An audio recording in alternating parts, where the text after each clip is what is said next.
Ya. Manhaj salaf mengajar kita cerdas.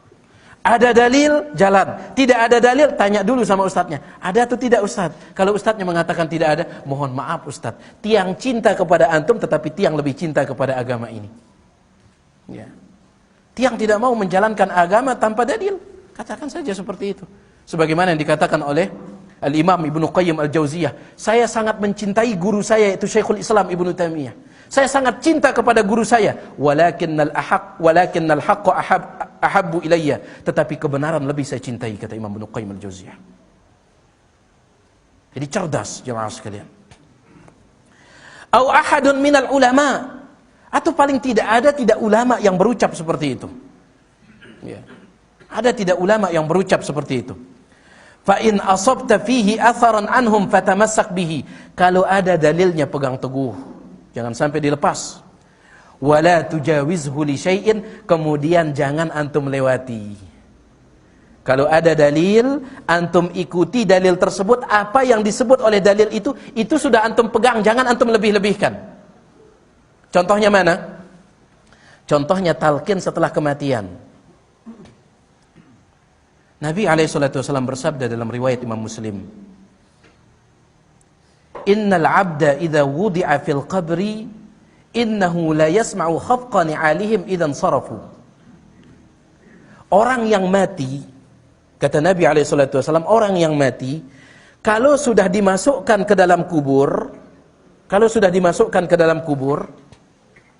kemudian kuburnya ditutup dan orang-orang yang menghantarkannya itu pulang, maka orang yang mati itu mendengar suara sandal orang yang pulang itu. Itu bunyi dalilnya. Maka kita pegang teguh dalil ini, bahwasanya orang yang mati itu mendengar suara sandal orang yang pulang yang menghantarkannya tadi. Wala tujawizhu li syai'in, jangan dilebihkan. Sebagian orang mengatakan kalau suara sandal didengar apalagi suara talqin, ini sudah melebihkan.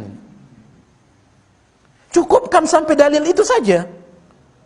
Mereka katakan kalau seandainya suara sandal saja didengar, apalagi suara talqin, apalagi suara bacaan Yasin, akan lebih didengar lagi. Subhanallah. Wala tujawizhu li syai'in, jangan lebihkan. Kita katakan jenazah hanya mendengar suara sandal, suara talqin tidak terdengar. Mana dalilnya jemaah sekalian? Dalilnya firman Allah dalam surah Fatir, wa ma anta bimusmi'in man fil kubur, engkau tidak akan bisa memperdengarkan orang yang ada di dalam kubur.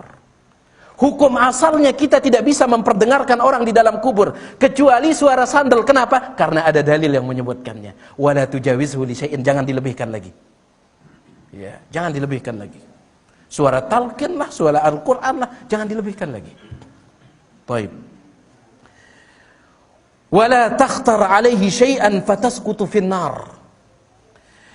Ketika datang dalil, ya, dan dalil itu mengatakan ini kerjakan, ini tinggalkan, maka jangan cari pilihan lain. Ketika dalil mengatakan ini kerjakan, kemudian antum cari pilihan lain. Ketika dalil mengatakan ini tinggalkan, antum cari pilihan lain, fatasqutu finnar, itu akan membuat engkau celaka sehingga engkau jatuh dalam neraka. Allah Subhanahu wa taala berfirman dalam surah Al-Ahzab, "Wa ma kana limu'minin wala mu'minatin idza qadallahu wa rasuluhu amran an yakuna lahumul khiyaratu min amrihim."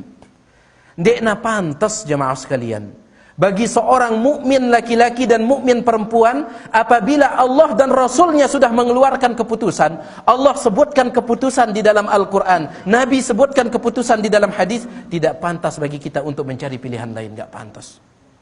Ya.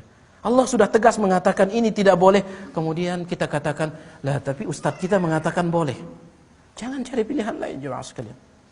Tunduk pada pilihan Allah, tunduk pada pilihan Rasul alaihissalam. Dan dalam masalah ini, ya kita harus ikut para sahabat Nabi alaihissalam. Kita contoh mereka. Manusia yang paling tunduk kepada pilihan Allah dan pilihan Nabi alaihissalam adalah para sahabat. Ya. Dan ini banyak sekali contoh-contohnya dari para sahabat ini. Mereka kalau sudah datang keputusan Allah, keputusan Rasul, maka mereka ucapkan hanya satu, sami'na wa ata'na. Kami mendengar dan kami taat. Oleh karena itu Al-Imam Ibnu Abil Izz Al-Hanafi di dalam kitab beliau Syarhul Aqidah At-Tahawiyah, beliau mengatakan yang membedakan para sahabat dengan kita di zaman ini adalah apa? Kalau para sahabat Ketika datang perintah sami'na wa ata'na mereka kerjakan, kalau datang larangan sami'na wa ata'na mereka tinggalkan. Kalau kita di zaman ini, kata beliau, kalau datang perintah nanya dulu apa upahnya kalau dikerjakan. Ya.